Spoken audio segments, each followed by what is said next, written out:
the girl a-running in a group. She had a high-speed motor in a 40 Ford coupe. She had a racing cam and a supercharged. Look at Buddy, hot rod at large. She's a hot rod. She's a hot rod. She's my hot rod. To talk to you about the newest, the latest and the greatest scandal. Takata airbags, oh boy, that's still blowing up. GM ignition switch has gone down. The Toyota self-acceleration is going down. The Jeeps with the flaming Jeeps, that's kind of gone down. Everybody's getting those fixed and everything's getting squared away. We got a brand new 800-pound gorilla in the room. We're going to talk about that in just a little bit. The new Ford CEO, Jim Hackett, he has a new vision for FOMOCO, we used to call him, FOMOCO, Ford Motor Company. Since he replaced longtime Ford honcho Mark Fields, or as we used to call him, the boss of bosses, the capo de capo, this guy was with Ford, he ran Ford with an iron fist forever. He did it in March. He took over in March. He claims that he will make Ford Motor Company, and I quote now, the world's most trusted mobility company. The world's most trusted mobility company. Did he forget? Is there any way he forgot like Schwinn Bicycle or Harley Davidson? Now those are mobility companies, and they are very, very, very trusted. I don't know which one is most, but he's got a long way to go if he's going to make Ford the most trusted mobility company in the world. In the world, mind you. I think there's a rickshaw driver over in Tokyo that's got something to say about that. Newsflash from Gay Paris. Oh, I just love that place.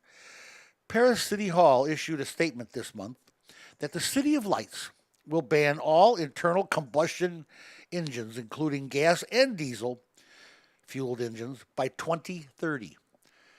No more combustion. No more internal combustion.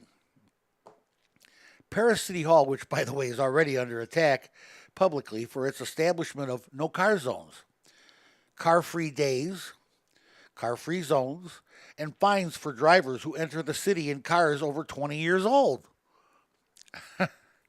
Jeez. Now, wait a minute. What kind of democracy is that?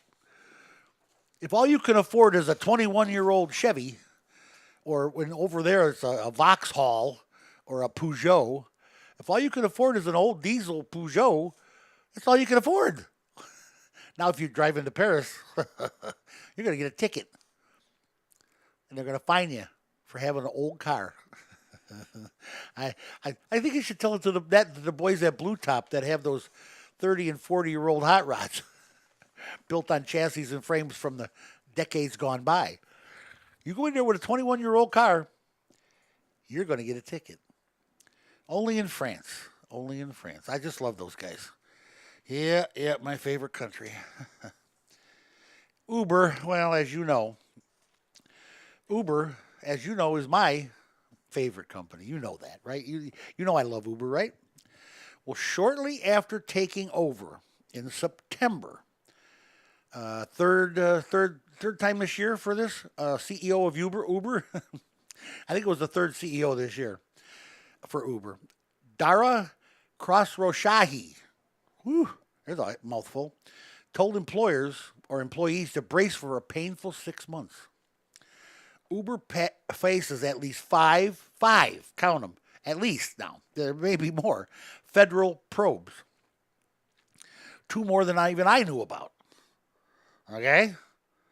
Uber. I tell you what, stay tuned on this one, guys, because they just didn't do it right. And now they're on their third CEO this year.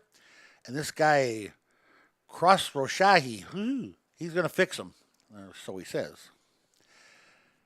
Due to the Unifor strike in Canada, the Unifor is the UAW of Canada. It's their automotive union in Canada.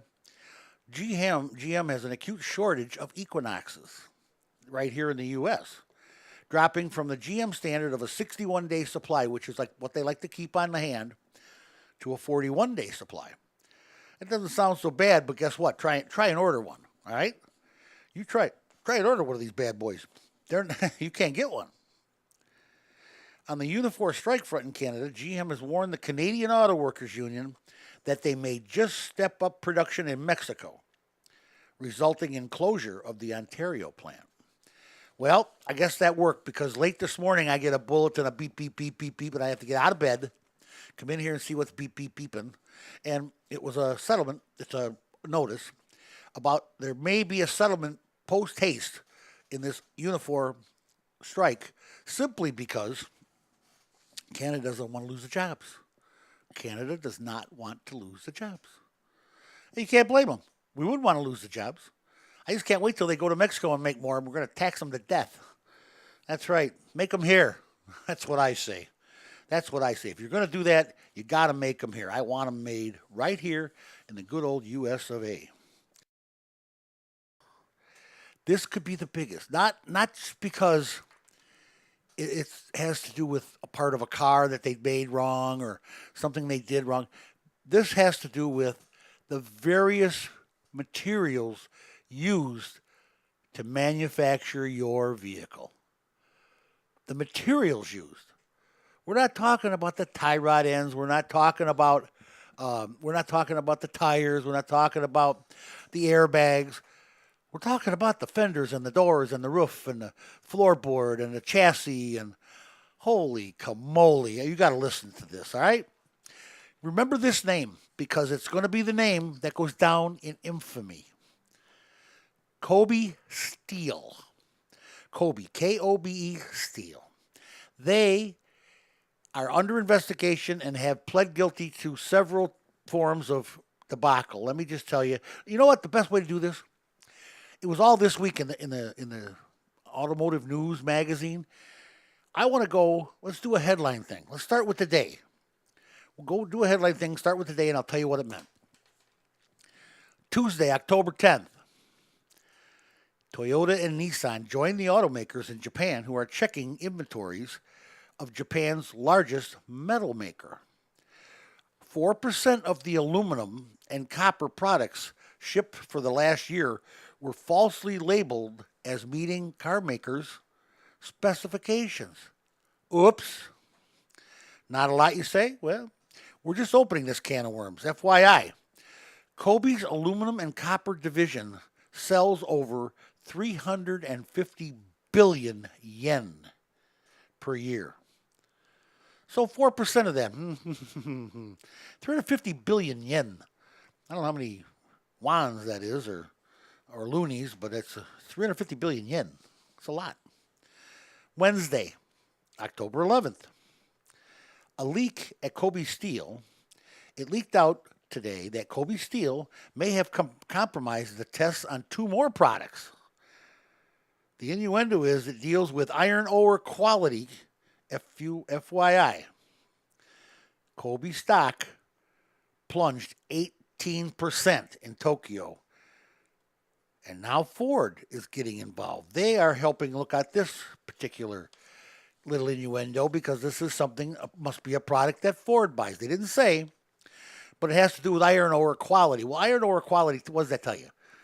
All you guys in the Midwest here, all you guys in Gary and Michigan, steel workers, it's a steel. They're having trouble making good steel. Gets better. Thursday, October 12th. General Motors joins the list of manufacturers that are checking to see if any of their vehicles contain substandard Kobe products. There are now over 200 companies nation or worldwide that may have defective Kobe products. Defective Kobe aluminum, copper, and steel. Hiroya Kawasaki, he's the CEO of Kobe Steel, says the company's falsified data may have spread way beyond Japan. Oh, yeah. Kawasaki says over 70 breaches of company data may exist. All done by, of course, employees. It's never the boss's fault. Oh, no. We didn't pay our engineers to cheat on those diesels. We didn't buy faulty products from Delphi to our specifications. You know, we'll put a trailer hitch on your Jeep so it doesn't blow up. Give me a break. All right? These people, they are the pits. You know, I liken this to, well, Takata. Takata lied through their airbag. They lied through their airbag to us for how many years? And this just came out. Kobe Steel is one of the biggest steel makers in the world. In the world, like ArcelorMittal and U.S. Steel. I'm telling you. Friday, October 13th. Friday the 13th. Hello. Kobe Steel admits to inappropriate actions involving steel wire products. Do you remember the iron ore thing? Okay, steel wire products. Now, spokeswoman Emi Hamano says several products, including the steel wire that reinforces radial tires, is involved. That's just a little bit of what they're talking about. Steel wire products. We're talking seat springs, you name it. We're talking. I'm telling you, there's just way too much going on here. Tubing for brake lines, stuff like that. All made below specs by Kobe Steel. Kobe Steel had a rough week, okay? Starting on Monday or Tuesday, and it went downhill from then. And when it got to Friday the 13th, they just threw their arms up and said, well, we have a problem. Houston, we have a problem. And they do. They absolutely do, for God's sakes. These are products that build the cars. These are built into your tires. I'm sure that all kinds of tire companies buy Kobe wire products. And they're buying defective Kobe wire products.